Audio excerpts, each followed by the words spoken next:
Alors, la Chine et l'Inde sont-elles rivales ou sont-elles ennemies? C'est une question qu'il est important de poser. Elles sont rivales sur le plan économique, rivales sur le plan financier, puisque l'Inde marche avec le dollar et que la Chine essaie de développer le yuan et le renminbi à l'international.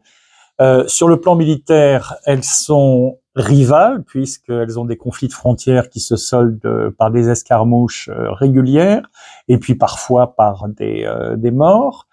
Et puis en même temps, elles font des exercices communs sur le plan naval et d'autres exercices. Et en même temps, l'Inde fait partie d'une alliance avec le Japon, les États-Unis et l'Australie, visiblement contre la Chine. Donc on est sur une sorte de situation orientale très difficile à défaire, où les Indiens jouent un jeu double ou triple, et les Chinois ne sont pas dans la même position, donc ils sont obligés de jouer leur propre jeu, mais ils cherchent à la fois à circonvenir l'Inde, la neutraliser, à coopérer avec, ou à la faire taire, parce qu'elle est quand même trop proche des Occidentaux.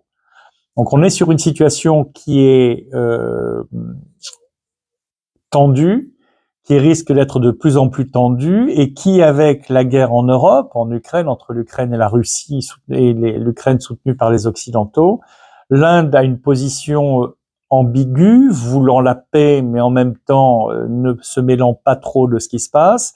On est vraiment sur une future confrontation, il faut l'espérer non militaire, mais en tout cas économique, qui va s'accroître entre la Chine et l'Inde.